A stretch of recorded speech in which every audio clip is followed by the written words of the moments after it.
Olá, ouvintes! Está começando mais uma edição do programa Viver Bem Guaíba, um espaço dedicado à informação de qualidade, à prevenção e à promoção da saúde, que tem o patrocínio da Unimed Porto Alegre e da Anrix. Laboratórios e centros diagnósticos de imagem, a Unimed Porto Alegre tem. E Anrix, 75 anos, a Casa do Médico Gaúcho. Você já parou para pensar na sua relação com a comida e com o seu corpo? Em uma sociedade marcada pela busca constante por padrões estéticos, pelo culto à magreza e pela influência cada vez maior das redes sociais, cresce também a preocupação com os transtornos alimentares. Anorexia nervosa, bulimia nervosa e transtorno da compulsão alimentar periódica são doenças sérias que afetam não apenas a alimentação, mas também a saúde física, emocional e a qualidade de vida.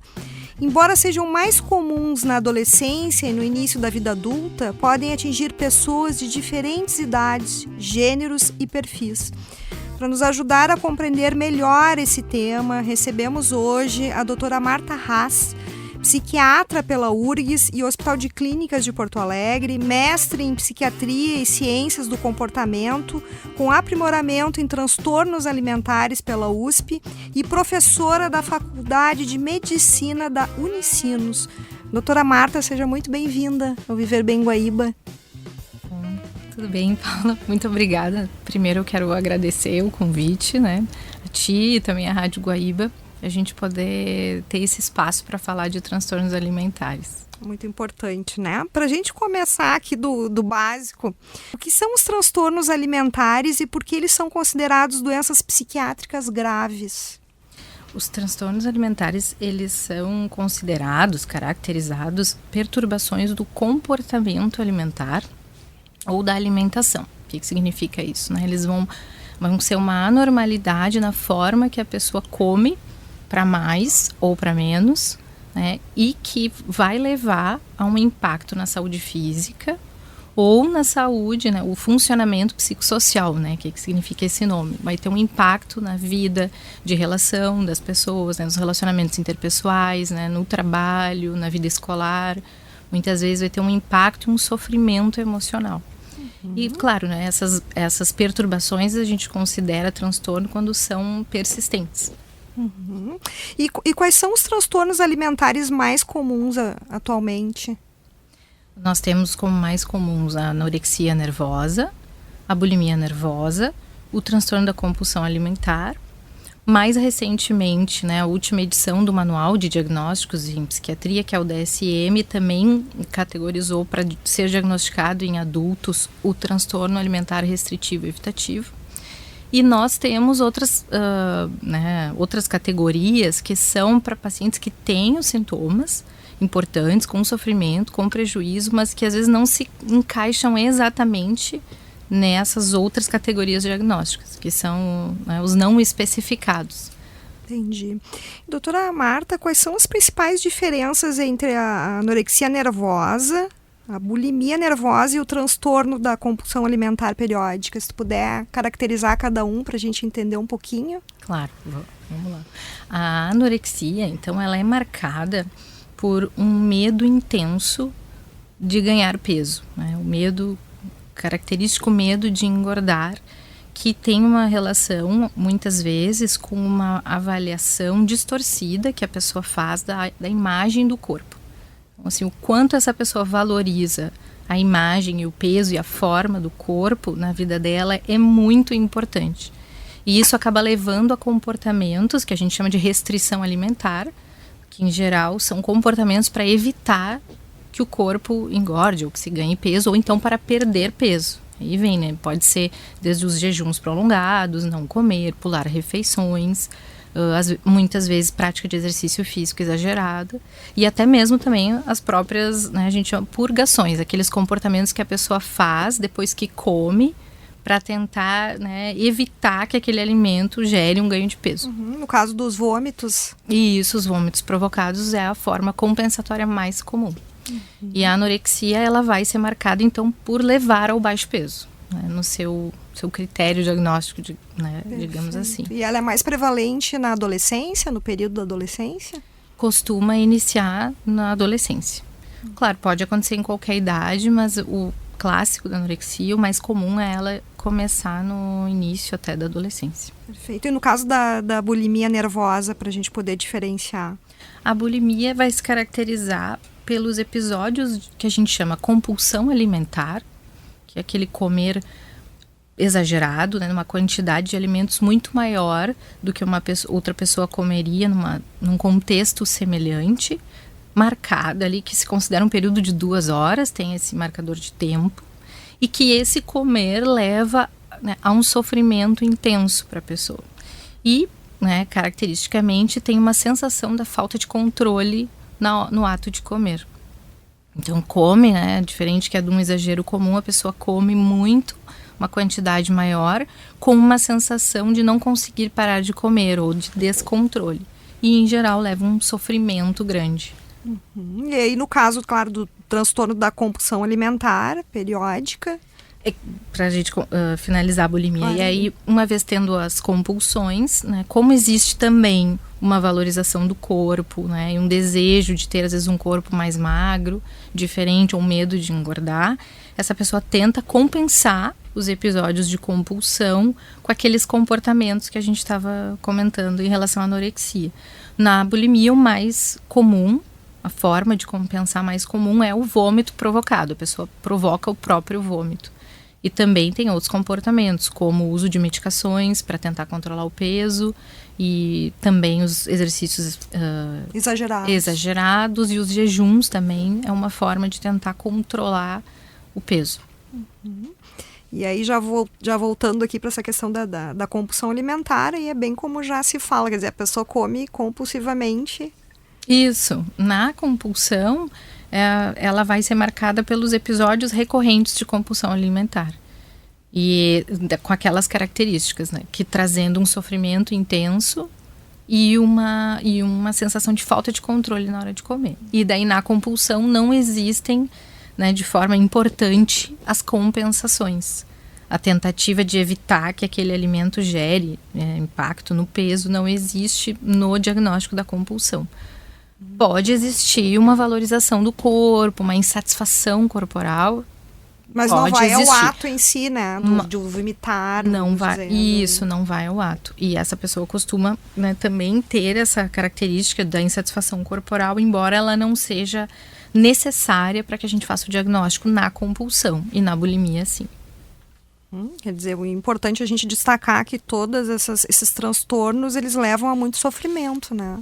Sim, acho que esse é o diferencial quando a gente pensa nesses episódios de compulsão, que é o comer muito, é o sofrimento que a pessoa vai ter, aquela sensação dela de que ela pôs tudo a perder, né? Eu estava fazendo, estou me cuidando e aí eu comi um pouco a mais, então tá tudo perdido, então eu vou comer mesmo assim, e a pessoa às vezes não consegue sair, né? Porque ela tá tão preocupada com o peso e fica tão focada na alimentação, no corpo, que aí ela sai às vezes da dieta, que costuma ser muitas vezes mais restritiva, assim, ou mais radical também, a gente poderia dizer, e aí ela entra nesse, então tá tudo perdido, então eu vou, né, ou comer muito mais, e depois isso gera culpa, e aí a pessoa fica presa, sabe? Eu imagino que a culpa deva estar muito presente, né, doutora? Bastante, bastante.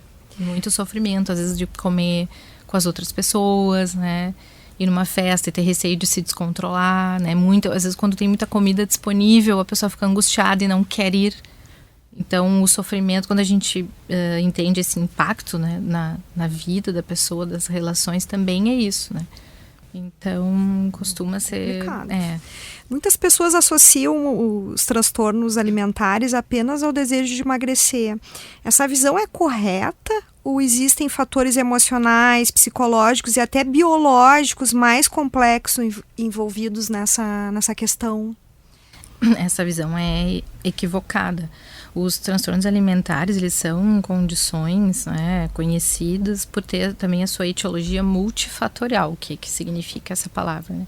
Sim, vão ter causas genéticas, determinantes, fatores biológicos, né, que acabam levando né? Alguma dificuldade, às vezes, na capacidade de se controlar, ou na busca por um prazer em alguma, que aqui no caso a gente está falando a comida, então a sensação da recompensa, ou a forma como essa pessoa lida com passar um tempo sem comer ou comer muito, né? As pessoas com anorexia, elas sentem muito prazer, sentem satisfação em passar muito tempo sem comer. Isso é uma resposta mais biológica. A maioria das pessoas, quem não tem anorexia, não se sente dessa forma. Às vezes se sente pior passando muito tempo, né, em jejum. Exato. Então tem muitos fatores que são biológicos, que são genéticos, e também tem os psicológicos, né, traços às vezes de personalidade, como mais perfeccionismo ou mais impulsividade, no caso da bulimia e da compulsão, que tem o seu componente biológico e também ambiental. Doutora Marta, em que momento um comportamento relacionado à alimentação deixa de ser uma preocupação comum e passa a indicar um possível transtorno? O sofrimento é uma dos pontos a chamar a atenção. O nível de sofrimento que se tem na busca, por exemplo, de uma modificação do corpo, ou o impacto que esses comportamentos para atingir uma meta estética, o quanto isso vai impactar e modificar a vida daquela pessoa. Acho que esses norteiam para a gente poder diferenciar se é uma preocupação mais saudável ou se traz um sofrimento emocional. E quais são os sinais de alerta que familiares e amigos devem observar que essa pessoa, enfim, está em sofrimento e está desenvolvendo, né, um transtorno alimentar? Alguns comportamentos que se pode observar no dia a dia, até às vezes eles fica meio silencioso porque se mistura com essa busca às vezes do estilo de vida saudável, que a gente pode prestar atenção a pular muitas refeições, fazer jejuns, eliminar grupos de alimentos, às vezes sem uma indicação nutricional ou médica clara. A gente também pode ver o excesso às vezes do paciente valorizar a questão do corpo, muito uso de espelho, ou às vezes até esconder demais o corpo, que a pessoa está tão insatisfeita com o seu corpo, ela se vê tão mal que ela se esconde muito, né? Assim, por mais muito magra, largas. vamos dizer, que a pessoa acha que já esteja, ela nunca vai estar satisfeita com o peso, vamos dizer. Exatamente, assim. Não está satisfeita. Às vezes é com peso e às vezes entende que o peso não está, por exemplo, alto, mas sente uma insatisfação enorme com o corpo. Então se esconde demais ou se checa demais, se pega, para no espelho, muitas pesagens. Aquela pesagem que nem faria muito sentido, por exemplo, né, comer e dali 10 minutos pesar para ver se aquela comida engordou ou não, como é que está o peso. Esses comportamentos que vão sinalizando que essa pessoa pode estar em sofrimento em relação à alimentação e às vezes a sua imagem. Existe relação entre transtornos alimentares e outras condições psiquiátricas? Tu havias até comentado, né? Alguns como a ansiedade, a depressão, o transtorno obsessivo-compulsivo e o uso de substâncias. Eu gostaria que tu comentasse. Sim, existe. É bem mais comum que a pessoa tenha um transtorno alimentar e um outro diagnóstico do que o transtorno alimentar somente. E aí os mais comuns são os transtornos de humor e os de ansiedade, o transtorno por uso de substâncias, também aparecem os transtornos de personalidade, o TOC, né, o transtorno obsessivo-compulsivo, também é uma comorbidade possível. E também, em relação ao que tu perguntaste do transtorno por uso de substâncias, também está correlacionado àquelas questões que a gente comentou sobre a biologia, né? O fator biológico da busca pela recompensa mais rápida. Existe uma associação, né? Às vezes. Claro, vamos dizer, tu tem na família já casos de alcoolismo, usuários de droga também, de repente já deixa mais predisposto, vamos dizer, essa pessoa. Isso, poder desenvolver. Isso, aumenta. Seria esse fator biológico. Isso, aumenta o risco. Vivemos uma forte cultura de emagrecimento, né? Muitas vezes associada à ideia de sucesso, saúde, aceitação social. Como é que se diferencia uma busca saudável por qualidade de vida, de comportamentos que podem evoluir para um transtorno alimentar? Porque é um limiar, né? E muitas vezes, mesmo que a pessoa não esteja exatamente naqueles critérios, né, diagnósticos, às vezes ela tá com muitos comportamentos que já vão causar um sofrimento e um impacto na vida dela, né?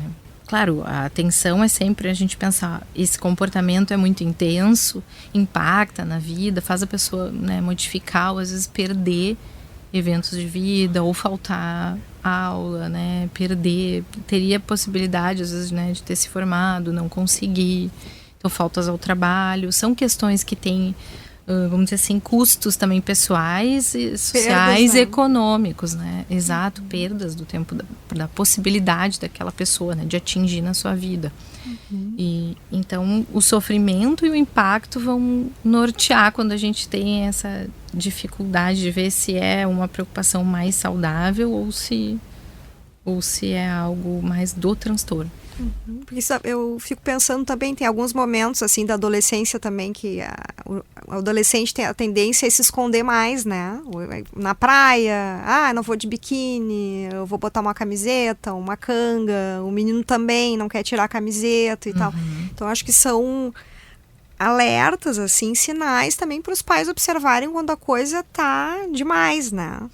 Exatamente. E às vezes como é difícil, porque a pessoa que está em sofrimento, ela tende a se isolar mais, né? Então, claro, acho que perceber esses sinais, que às vezes são na fala ou no comportamento, é bem importante, né? O que a pessoa está fazendo, se ela está se escondendo muito, às vezes os pacientes tá quente e os pacientes estão de moletom, né? Tapadas, tanto porque às vezes o emagrecimento gera uma intolerância ao frio, né? As pessoas ficam com mais frio por estarem muito emagrecidas e também porque quer esconder o corpo. Então, isso é importante ficar atento. E nos últimos anos também a gente observa um aumento significativo do uso de medicamentos para perda de peso, né? Quais são os cuidados necessários para quem busca pelo emagrecimento que não contribua para comportamentos alimentares disfuncionais ou para o agravamento de transtornos já existentes?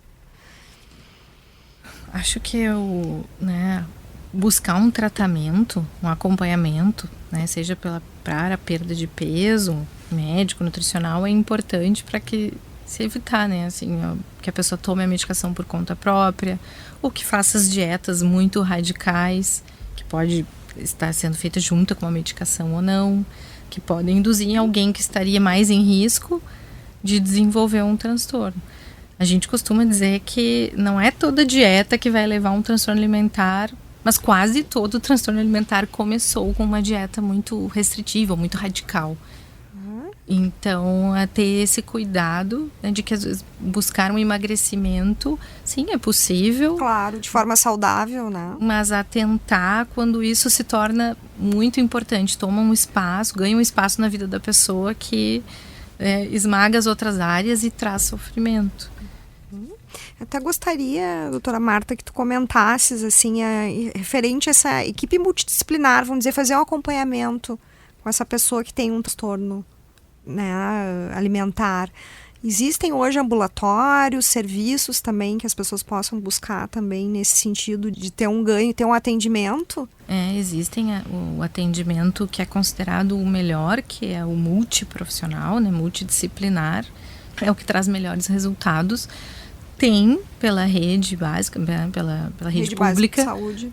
Pelo SUS, mas infelizmente, né, a gente não tem como atender todas as pessoas, né? Não tem ainda vagas suficientes, mas existem centros de atendimento especializados que seriam o local ideal para quem tem um transtorno alimentar, ser tratado por uma equipe multidisciplinar e uma equipe especializada, que em geral vai contar com um psiquiatra, um psicólogo, nutricionista e pode ter outros também, né?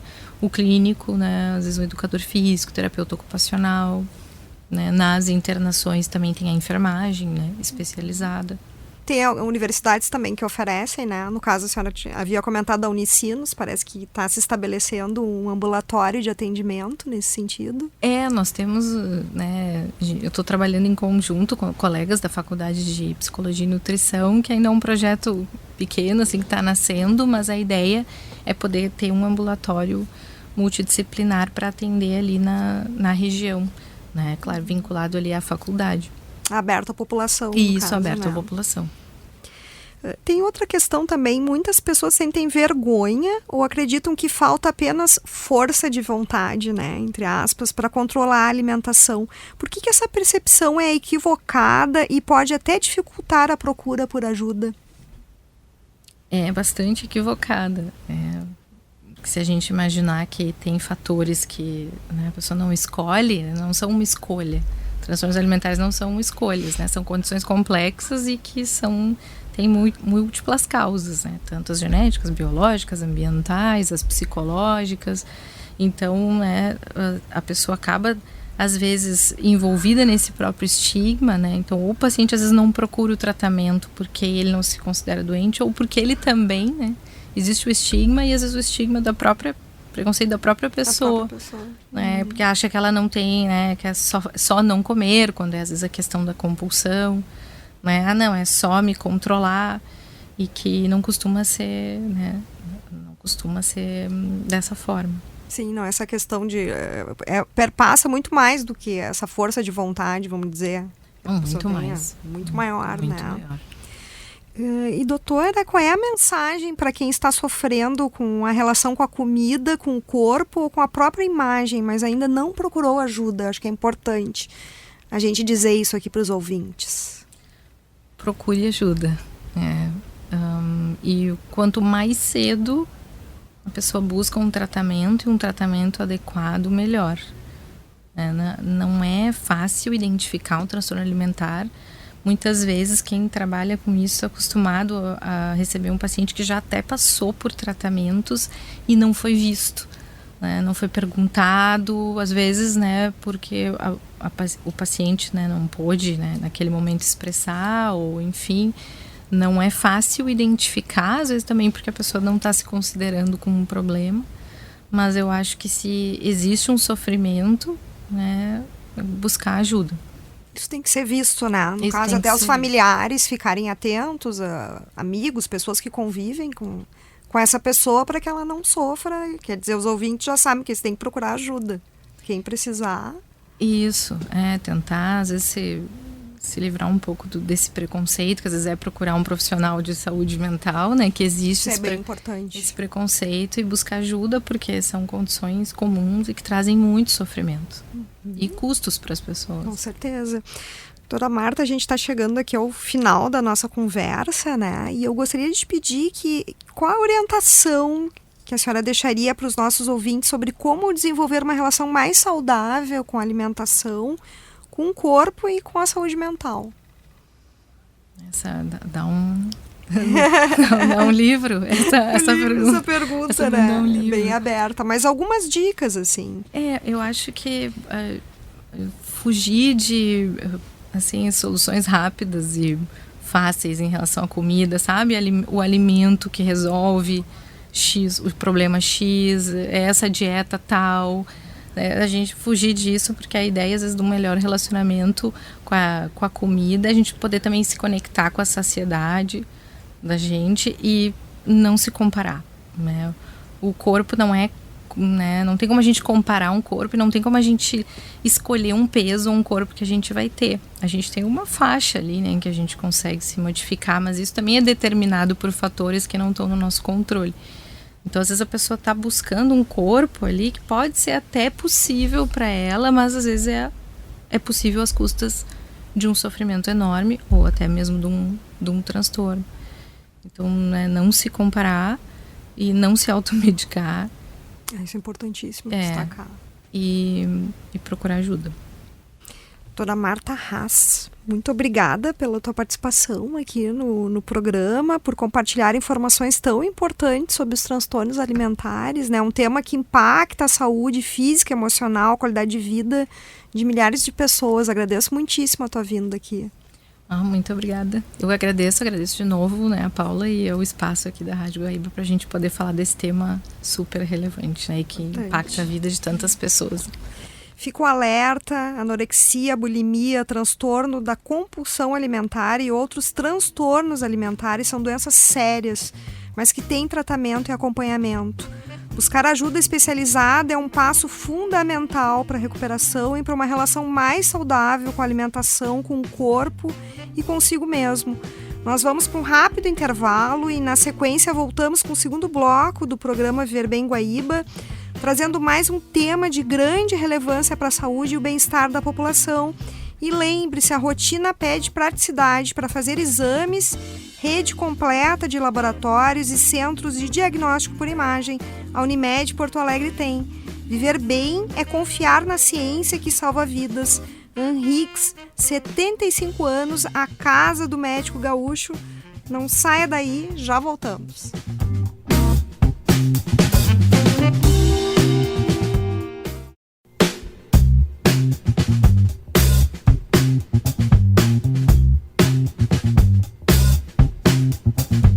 Estamos de volta com o programa Viver Bem Guaíba, que tem o patrocínio da Unimed Porto Alegre e da Henriques.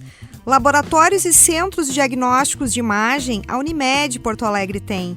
E a Henriques, 75 anos, a casa do médico gaúcho. Hoje vamos abordar um tema que exige atenção de toda a sociedade. Dados recentes apontam que 1 em cada 18 jovens entre 18 e 25 anos vive com HIV em Porto Alegre. Além disso, a capital gaúcha apresenta uma das maiores taxas de mortalidade por AIDS do país. Um cenário que reforça a necessidade de ampliar a informação, a prevenção, o diagnóstico precoce e o acesso ao tratamento. Embora os avanços da medicina tenham transformado o HIV em uma condição crônica tratável, ainda existem desafios importantes relacionados ao preconceito, a baixa percepção de risco, a testagem tardia e as desigualdades no acesso aos serviços de saúde. Para falar sobre esse assunto, recebemos o Dr. Dimas Kliman, infectologista, doutor em hepatologia pela Universidade Federal de Ciências da Saúde de Porto Alegre e presidente da Sociedade Gaúcha de Infectologia. Dr. Dimas, seja bem-vindo ao Viver Bem Guaíba. Obrigado pelo convite, é um prazer estar aqui e é um prazer enorme falar sobre esse assunto justamente para trazer informação e alertar a população do que é esses números alarmantes que a gente vê nesses boletins e nesses estudos populacionais. Muito importante, Dr. Dimas, a gente levantar novamente, várias vezes, tratar sobre esse assunto, né? Para que as pessoas se deem conta e se protejam, né? Se previnam.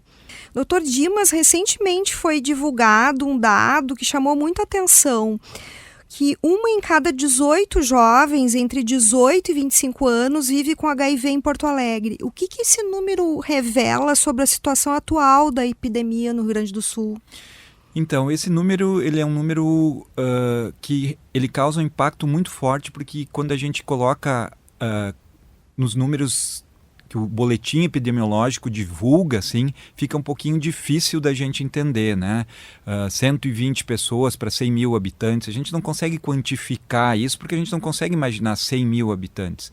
Ok, eu sou do tempo que no Beira-Rio entrava 120 mil pessoas, né?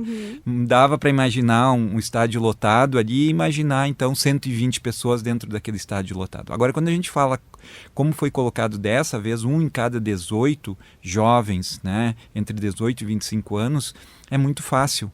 A gente passa ali, né? Já mantendo a analogia, né? A gente passa ali do lado do Beira-Rio e olha para a orla, né, naqueles campos de futebol, a gente vai ver certamente 2 times jogando, né, e são 22 pessoas.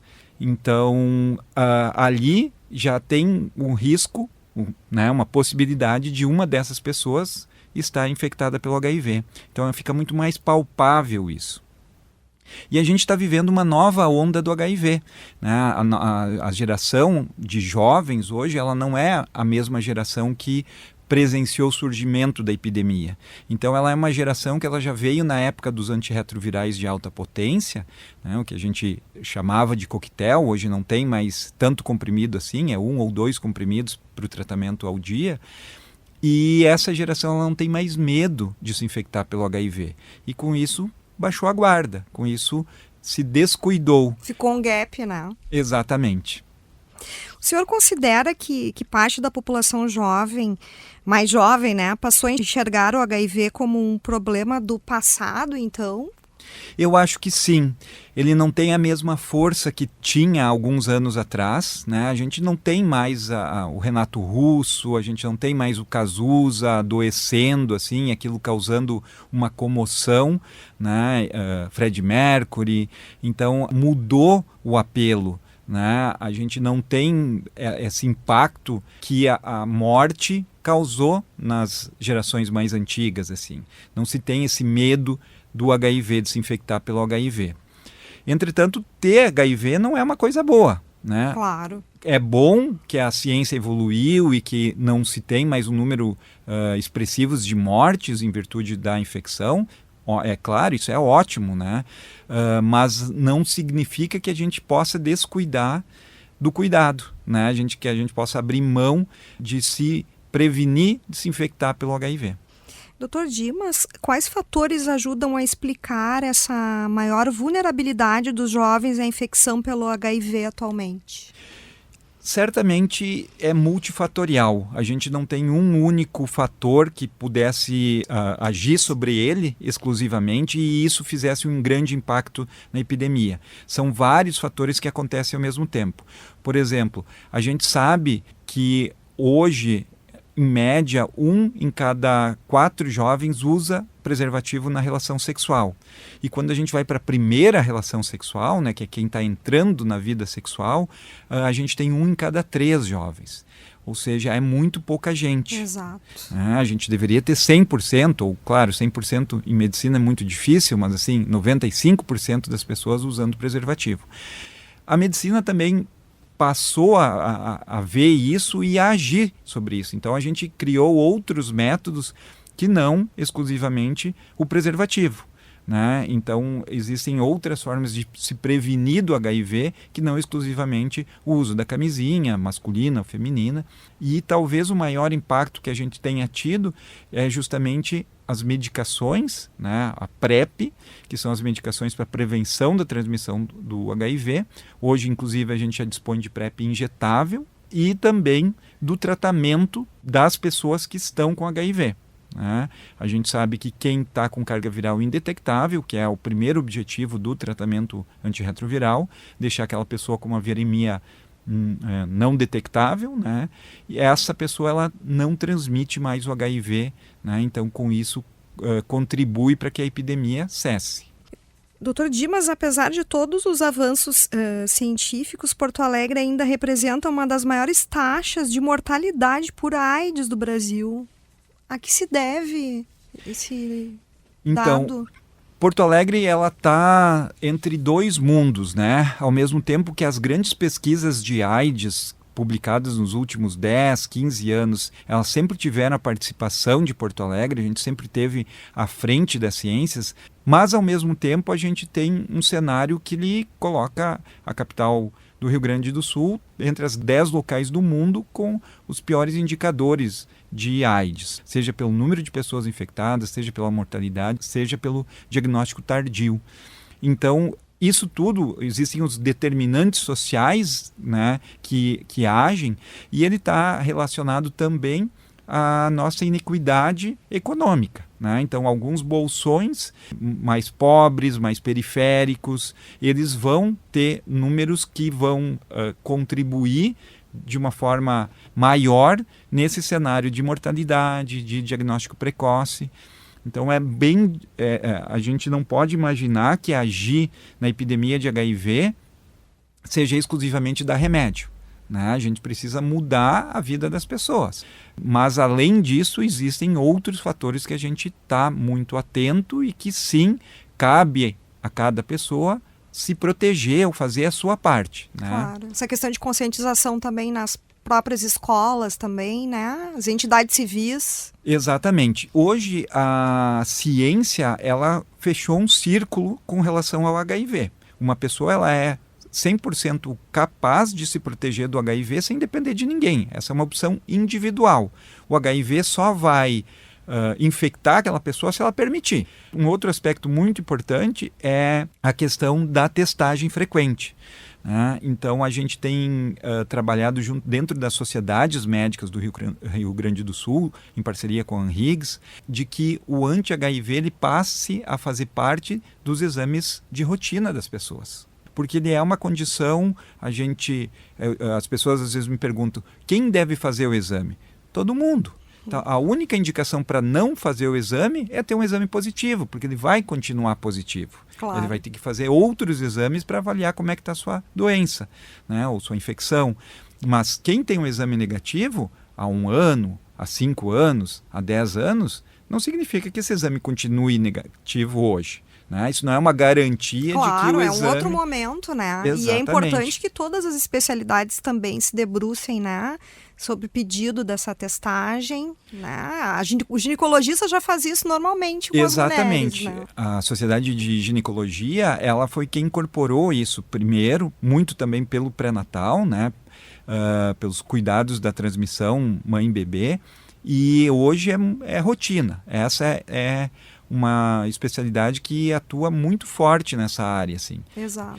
Mas existem diversas outras especialidades, né? Endocrinologia, medicina interna, Urologia, cardiologia, urologia. Procto. Exato. Que às vezes a pessoa está ali, né? E acaba sendo negligenciado essa possibilidade, então, de fazer um diagnóstico precoce e mudar a saúde dessa pessoa. Com certeza. Ter HIV não é uma notícia boa. Mas a pior notícia é ter HIV e não saber que está infectado. Doutor Dimas, muitas pessoas acreditam que o HIV afeta apenas determinados grupos, como a gente havia comentado, né? Esse pensamento ainda contribui para o aumento dos casos, até entre idosos, para trazer dados também? Certamente. Esse é um dos grandes problemas que a gente tem no enfrentamento da epidemia, porque ela veio com diversas ondas, diversos momentos, e lá no início essa epidemia ela afetava enormemente grupos populacionais, mas a epidemia se espalhou em todas as classes sociais, em todos os segmentos da população, e hoje eu poderia passar 2 ou 3 programas aqui só te contando histórias de pacientes que justamente a gente não tem como dizer que eles pertencem a algum grupo de risco. Meninas antes de ter a primeira relação sexual, que pegaram da mãe e que vão descobrir só na adolescência, porque eram progressoras lentas.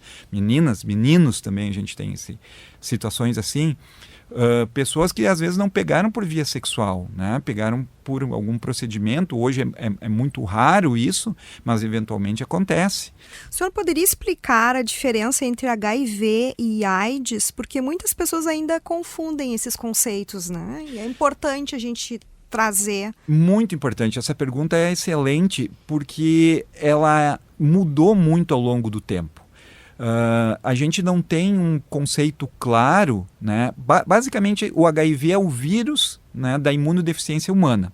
E a AIDS é a doença causada por esse vírus. O problema é que quando passou a ser doença, lá atrás era de um jeito, com todos os estigmas que a doença causava, uma pessoa emagrecida, né? Uma pessoa, às vezes, caquética mesmo, né? Uma pessoa que a gente olhava e dizia, essa pessoa é um aidético, né? Um termo extremamente pejorativo que na época se utilizava. Exato. E hoje, depois veio o coquetel, né? O tratamento antirretroviral de alta potência, e a gente passou a usar a medicação só para as pessoas que estavam doentes. Só que desde 2010 a gente viu que toda pessoa com HIV se beneficia de ser tratado. E o tratamento antirretroviral evoluiu enormemente. Hoje a gente trata uma pessoa que descobre HIV com 2 comprimidos ao dia, né? Muito fácil de tratar, mais fácil de tratar do que diabetes.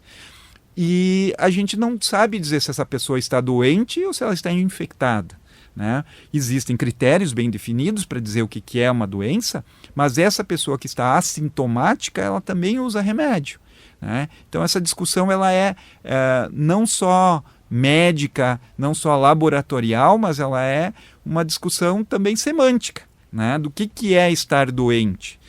Alguns casos são extremos, mas outros casos eles ficam no meio do caminho. Então a gente costuma trabalhar muito mais com a infecção pelo HIV, porque a AIDS ela ainda estigmatiza bastante.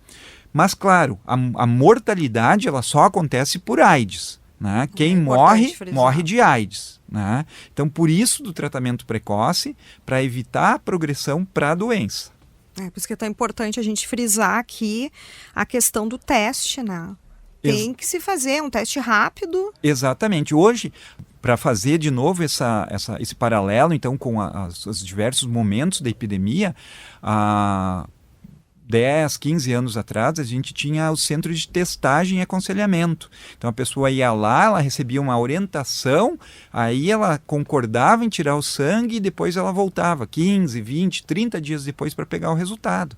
Hoje a gente vai numa farmácia, pega um autoteste, passa na boca e em 30 minutos tem o resultado. Ou um teste feito pelo dedo, que também pode ser feito em casa, né? Sem nenhuma assistência de um profissional. De um médico, de um enfermeiro, né? Então mudou completamente. Toda pessoa deveria, no mínimo, fazer um teste uma vez por ano. Algumas pessoas com uma exposição mais frequente, talvez esse teste devesse ser feito a cada 3 meses, a cada 6 meses. E toda vez que for necessário. Porque hoje a gente sabe que o tratamento imediato, logo após a infecção, nos primeiros dias de infecção, ele muda completamente o curso da doença. Isso se chama tratamento da infecção aguda. Inclusive aqui em Porto Alegre, como eu citei antes, existem grupos fazendo pesquisas de infecção aguda, que já tendem a chamar isso de cura. Né? Então a gente tem a possibilidade daquela pessoa que teve uma exposição recente, 1, 2 dias, tem algum sintoma, que é um sintoma muito parecido com de uma gripe, de uma infecção aguda, né? Febre, calafrio, dor de garganta, às vezes é mais brando realmente, assim, é só uma dor de garganta, ou uma alergia na pele, né? Então essa pessoa se testa, e aí é importante saber que precisa ser o teste de sangue, não o teste rápido. Só o teste de sangue que vai detectar a infecção aguda, a infecção que aconteceu nos últimos 7 dias. E nesse caso, essa pessoa ela pode procurar, né, no caso aqui em Porto Alegre, o grupo que trabalha com essa pesquisa de cura do HIV é o IPARGS, né, é um grupo ligado ao Hospital Conceição, fica ali do lado do Shopping Bourbon, e esse grupo ele tem protocolos de pesquisa aberto para tratar da infecção aguda com essa possibilidade de cura, né? Mas independente disso, se a pessoa estiver distante de Porto Alegre, estiver lá em Uruguaiana, lá em Itaqui, né? E ela descobrir uma infecção aguda, ela precisa começar o tratamento imediatamente também, porque isso vai mudar a história da infecção pelo HIV. A pior coisa que faz as pessoas negligenciarem isso é porque esses sintomas são autolimitados, ou seja, a pessoa pegou HIV e ela vai apostar para ver o que acontece. E ela vai se dar bem, porque dentro de 7 dias, 10 dias, 15 dias, dependendo da carga viral com que ela foi infectada, esses sintomas desaparecem. E ela disse, fiquei bem. Enquanto que, na verdade, se ela tivesse sido testada lá no início, provavelmente, ela poderia, então, iniciar com o tratamento e evitar que o vírus se espalhe pelo corpo. Então, ela vai ter uma infecção muito mais branda do que é a infecção habitual, que depois ali dos 30 dias ela vira uma infecção crônica, e aí é uma doença, né, como tu falaste lá atrás, é uma doença completamente diferente. Então o tratamento nos primeiros dias, logo após a infecção, é vital. Perfeito. Dr. Dimas, a ciência avançou muito nos últimos anos. Como é que está a qualidade de vida de uma pessoa que recebe o diagnóstico de HIV e inicia o tratamento adequadamente? Essa pergunta também é excelente porque ela reflete o estado atual do que é uma pessoa vivendo com HIV. Né? A gente tem recomendações bem recentes de que, por exemplo, da Associação Americana de Cardiologia, do Grupo Europeu de AIDS, várias instituições estão recomendando que as pessoas com HIV, acima de 40 anos, elas comecem a usar remédio para o colesterol. Porque hoje as pessoas com HIV, elas não morrem mais de AIDS. Né? Desde que façam seu tratamento regularmente, desde que descubram a infecção e façam seu tratamento regularmente, elas vão ter uma qualidade de vida e uma expectativa de vida idêntica a uma pessoa sem HIV. Recentemente foi lançada a Carta de Porto Alegre, né? Durante o Infecto-Che. Como é que surgiu essa iniciativa?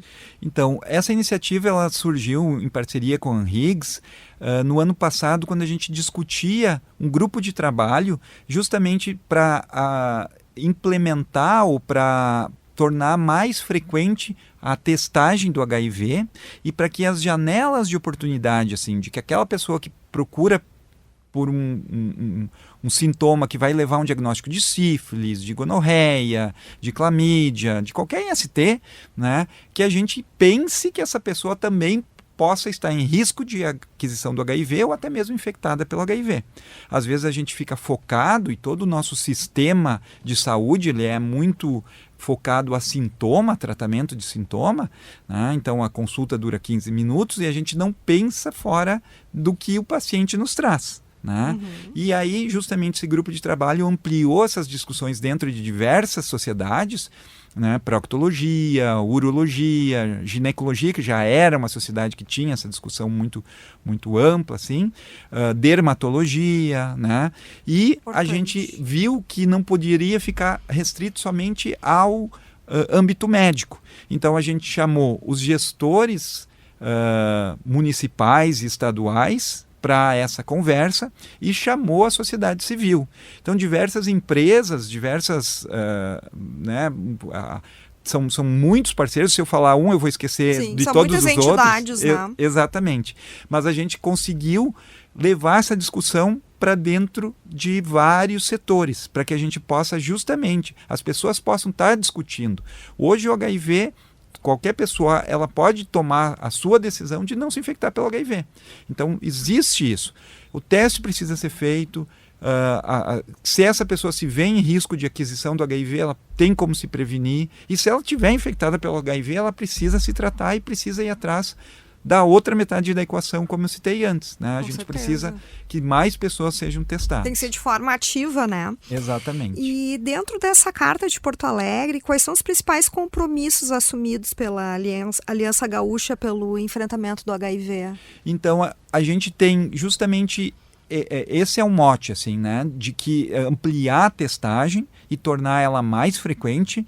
Então a gente está tendo bons resultados justamente dentro das universidades, que é a população mais vulnerável, né? Que são esses jovens, público-alvo, de levar essa conscientização e de que esse teste ele seja feito com uma frequência necessária, talvez seja de 3 em 3 meses, né? E hoje o teste não precisa de médico. Tu vai numa unidade de saúde, faz o teste rápido, né? Ok, tu vai fazer os teus exames periódicos, pede para incluir o anti-HIV na solicitação. Não vai ser uma picada a mais. E talvez não seja nem um tubo de sangue a mais. Simplesmente vai ser uma linha a mais na solicitação. E esse exame vai estar disponível junto com os outros exames que tu vai fazer. Vai fazer toda a diferença, né? Exato. Doutor Dimas, a gente vai fazer um breve intervalo e já voltamos.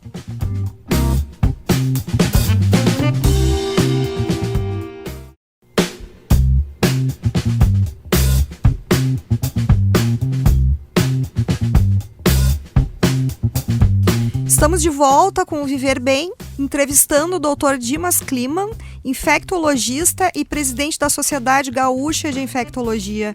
E agora vamos ao quadro Mitos e Verdades sobre o HIV e AIDS. Dr. Dimas, no Mitos e Verdades eu faço algumas perguntas com dúvidas frequentes da população e eu vou pedir que o senhor responda se é mito ou verdade e pode fazer também um breve comentário. Uma pessoa com HIV em tratamento e com carga viral indetectável pode transmitir o vírus durante a relação sexual? Mito ou verdade? É mito. Na medicina, nem tudo é 8 ou 80, né? Existem casos excepcionais. Eventualmente, uma relação sexual que vá ter um traumatismo com sangramento poderia ser causa de transmissão nesse cenário. Mas toda pessoa com carga viral indetectável não transmite HIV. O HIV pode ser transmitido por abraço, beijo no rosto, compartilhamento de talheres, copos ou uso do mesmo banheiro. Mito ou verdade? Mito. Isso é um conceito muito antigo que estigmatiza bastante as pessoas, mas basicamente é contato com sangue e relação sexual. Secreções, né? Secreções. A profilaxia pré-exposição, a PrEP, substitui completamente o uso do preservativo nas relações sexuais? Mito ou verdade? Esse é um mito, porque a PrEP ela só previne o HIV, ela não previne as outras ISTs. né? Tanto que já existe um conceito novo que é de doxy-PrEP, que é o uso de antibiótico junto com a PrEP para evitar algumas ISTs. Mas esse é um conceito que ele não tem dado resultados esperados. Então, a gente ainda não tem isso como uma rotina assim, na prática médica. Mas o preservativo ele é necessário para evitar a transmissão de qualquer IST, inclusive do HIV. E a PrEP auxilia nesse cenário. Qualquer pessoa sexualmente ativa pode se beneficiar da testagem periódica para HIV, mesmo sem apresentar sintomas. Mito ou verdade? Verdade. O HIV só dá sintomas numa fase muito avançada. Então, a gente precisa fazer a testagem frequente e lembrar de que um teste de HIV não garante que essa pessoa não vá se infectar. Ela pode testar hoje e daqui uma semana ela pegar o vírus. Então, uma vez que ela está negativa, ela deve intensificar os seus cuidados para permanecer soronegativa. Receber o diagnóstico de HIV hoje é muito diferente do que era há algumas décadas e a pessoa pode ter qualidade de vida e expectativa de vida próximas da população geral quando faz o tratamento corretamente. Mito ou verdade? Verdade. E talvez até algumas pessoas com HIV vão viver mais do que se elas tivessem um irmão gêmeo sem HIV. Porque muitas vezes o estresse de descobrir infectado pelo vírus faz com que ela mude hábitos de vida e passe a ter uma vida mais saudável, né, justamente por medo de adoecer. Perfeito. Dr. Dimas, eu quero agradecer muito a sua vinda aqui ao programa. De grande valia aqui para os nossos ouvintes, né? Informação, prevenção e diagnóstico precoce continuam sendo as principais ferramentas para enfrentarmos o HIV e reduzirmos os índices da doença no Rio Grande do Sul. Eu que agradeço o convite, Paula. É sempre um prazer estar aqui conversando. É tão agradável esse programa e eu espero que justamente a gente possa levar essas mensagens para todos os ouvintes da Rádio Guaíba, né, e para todo o Rio Grande do Sul, porque esse é um cenário que ele não depende só de mim, de ti, para mudar, né, ou só de um prefeito, de um governador.